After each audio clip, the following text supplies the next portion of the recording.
Donc, c'est quoi s'en sortir? On entend beaucoup cette expression dire je voudrais m'en sortir, je veux m'en sortir, mais c'est quoi s'en sortir? Bah, déjà, s'en sortir, c'est d'être conscient que ça ne peut pas continuer comme ça. Donc, il y a des gens qui veulent s'en sortir et qui ont une idée assez claire de comment ils pourraient faire, et il y en a d'autres qui n'ont aucune idée et qui sont bien souvent totalement perdus. La première chose pour s'en sortir, c'est déjà de revoir sa situation clairement, de voir ce que l'on a en main et d'être conscient du monde extérieur et des besoins du monde extérieur, de ce qu'il recherche. Parce que si vous proposez quelque chose euh, qui n'a pas d'impact, vous ne pourrez rien en faire, vous allez perdre votre temps, vous allez perdre votre argent. Pour s'en sortir, il faut être conscient.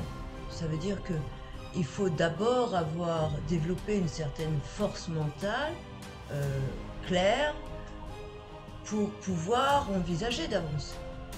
Si vous payez Canal+ avant de payer votre loyer tous les mois, faut être clair que vous ne vous en sortirez jamais. Celui qui s'en sort, c'est celui qui va être capable de sacrifice, qui va être capable de dire non, qui va être capable de dire non à sa femme, à sa famille ou à ses amis, parce que malheureusement, il ne peut pas. Pas maintenant, pas encore. Donc ce n'est pas pour lui une décision valable. Il y a une force mentale vraiment qui est indispensable pour pouvoir s'en sortir, une capacité à faire des sacrifices, peut-être une capacité à éliminer un certain nombre de choses dans sa vie pour pouvoir s'en sortir. Il y a tout le réseau amical, tout le réseau même familial, des fois, qui va venir totalement polluer ce qui pourrait être une porte de sortie, et c'est bien dommage. Voilà. Donc il y a beaucoup de gens qui vont rester dans leurs problèmes, alors qu'en vérité, s'ils étaient seuls, ils en seraient sortis depuis longtemps. Donc ça, c'est important. Ensuite, il y a la manière dont vous percevez le monde. C'est-à-dire que le monde, il ne se résume pas à ce que vous en voyez. Vous êtes dans un tout petit cercle minuscule. Alors vous pouvez avoir une vision très négative du monde parce que vous avez eu beaucoup d'épreuves dans votre vie, parce que vous êtes dans une situation difficile financière, ou parce que pour plein de raisons, ce qui fait que vous avez construit votre monde, votre vision du monde de manière négative. Mais ceci étant, ce n'est pas une réalité. En tout cas, ce n'est pas une réalité affirmée. Le monde va bien au-delà de ce que vous en pensez, et de pouvoir prendre de la hauteur pour l'imaginer, ce monde, et d'y voir justement tout ce qu'il est possible d'accomplir dans ce monde, permet de s'en sortir. Il faut vraiment modifier sa perception, modifier la manière dont on voit les gens, la manière dont se définit les classes sociales, la manière dont on peut monter sur les différentes échelles sociales. Ensuite, le monde, justement, est quelque chose qui fonctionne selon des principes. Et des principes que vous n'avez pas forcément l'habitude de reconnaître, parce qu'ils vont à contre-courant de bien des choses. De la spiritualité, de l'humanité, voilà. Le monde aujourd'hui, et vous en faites partie, c'est-à-dire que vous êtes un consommateur, mais que comme vous voulez vous en sortir, bien souvent on part dans l'entrepreneuriat. Alors là, j'aborde pas tous ceux qui cherchent à accéder à un emploi. Je parle vraiment de ceux qui veulent développer une activité. Donc, il y a des codes, en fait, de vente. Et ces codes-là, en fait, ne sont pas liés à la spiritualité, ne sont pas liés à l'humanitaire. Si vous voulez faire de l'humanitaire, eh ben, il faut ouvrir une association. Et si vous voulez faire du spirituel, devenez prêcheur. Parce que le monde de l'entreprise, ce n'est pas ça. Le monde de l'entreprise, il regarde ce que veut le client. Et le client, j'ai envie de vous dire qu'il ne veut pas grand-chose à part de l'éphémère, à part s'amuser, à part l'alcool, à part le sexe. C'est la réalité. Donc maintenant, si vous voulez faire de l'argent, il faut rentrer dans les domaines où l'argent se trouve. Donc bonne conscience, si vous voulez faire de l'argent, il faut l'oublier, la bonne conscience. Parce que, alors, plus vous allez rester dans des cadres limités, j'ai envie de dire, vous pouvez vivre. Mais on ne va pas parler de faire de l'argent. Voilà.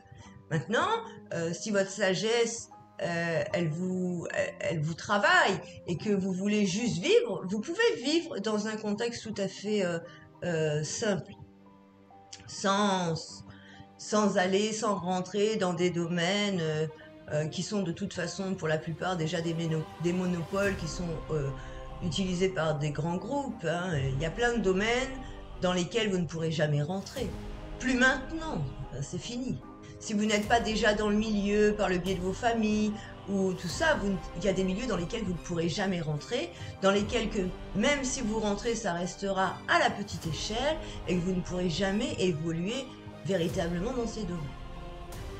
Donc aujourd'hui, il faut de l'innovation, il faut être précurseur, il faut arriver non seulement à trouver le bon domaine, mais aussi à anticiper tous les domaines à venir, comment va évoluer le monde. Et c'est très important finalement d'être capable d'anticiper l'évolution du monde et d'être réaliste. En fait, il n'y a qu'un mot, c'est être réaliste. Être réaliste avec ce que vous êtes, être réaliste avec ce que veut le monde. Et que comme ça qu'on peut faire de l'argent aujourd'hui. Donc, travailler, c'est choisir une voie, et c'est pas choisir une voie qui est que du domaine de la demande. Parce que vous-même, vous êtes quelqu'un. Vous êtes quelqu'un avec des capacités et des incapacités. Et là aussi, il va falloir travailler à vous connaître. La plupart des gens qui arrivent pour développer quelque chose, je veux m'en sortir, que veux-tu faire? Il ne sait pas. Que sais-tu faire? Il ne sait pas. Donc c'est très compliqué d'avancer dans un climat de je ne sais pas. Il y a vraiment un gros travail de base à faire et j'ai envie de vous dire que si vous êtes assez fort, vous pourrez aller loin. Si mentalement vous n'êtes pas fort, vous ne pourrez pas aller loin. Quand on est plus vous êtes en bas du niveau et plus c'est difficile de monter. C'est-à-dire que vous montez une première étape, ça a été très difficile. La deuxième étape sera moins difficile. La troisième étape sera encore moins difficile à atteindre. Mais sortir de tout ce schéma est très compliqué, surtout avec des fausses croyances. L'argent, c'est pas bien. Les gens riches sont méchants. Non, les gens riches ne sont pas méchants. Les gens riches, déjà, c'est des gens qui dépensent pas leur argent à tort et à travers. C'est pas des gens qui, dès qu'ils voient une paire de godasses, ils veulent acheter la paire de godasses. Hein. Non. Les gens, d'abord, ils achètent des produits de qualité, des produits qui, énergétiquement, sont sains, sont bons, sont des gens qui s'alimentent correctement, sont des gens qui prennent soin d'eux. Parce que si vous ne prenez pas soin de vous, si vous passez tout le week-end à aller vous saouler la gueule, votre corps, il souffre, votre esprit, il souffre, vous n'êtes même pas capable de générer des bonnes idées. Vous n'êtes même pas capable de travailler vraiment dans un élan positif. Vous ne pouvez pas. Donc, il faut bien revoir toute la sphère et être capable de se connaître, de connaître le monde, de connaître ce qui fonctionne et à partir de là, de faire des choix en conscience sur ce que vous voulez faire.